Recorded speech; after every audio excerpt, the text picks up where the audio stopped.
अतिवृष्टीमुळे पिकांचे झालेले मोठे नुकसान आणि सरकारच्या धोरणांमुळे त्रस्त झालेल्या शेतकरी बांधवांच्या हक्कांसाठी महाविकास आघाडीने पुलगाव येथे जन आक्रोश मोर्चा काढला। या मोर्चात परिसरातील शेतकरी बैलगाड्यांसह मोठ्या संख्येने सहभागी झाले होते।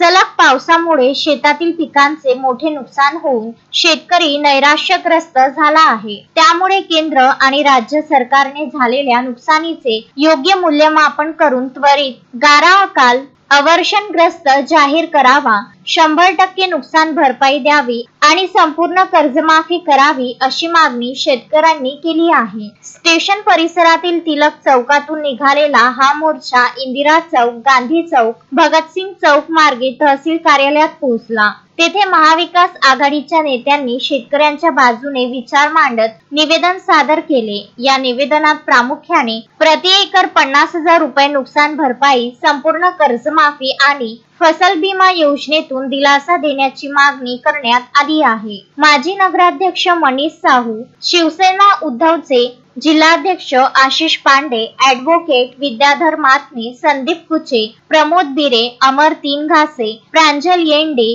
डॉक्टर मिलिंद थोंबरे, गोविंद दह्या आदी नेत्यांनी मोर्चाचे नेतृत्व केले। या जन आक्रोश मोर्चात शेकडो शेतकरी उपस्थित होते। अश्विन शहा, विदर्भ न्यूज, पुलगाव।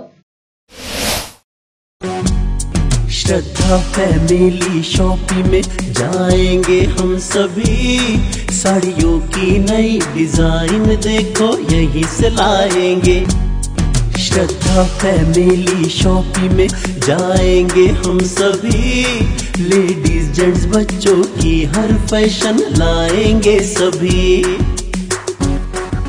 फैशन के सफर में आप भी आगे ही आगे बढ़ते चलिए, क्योंकि विजिलैंड का सबसे बड़ा आलीशान भव्य showroom Shraddha family shopping and mall, Vijiland complex, Nandgaon Peth, Amravati.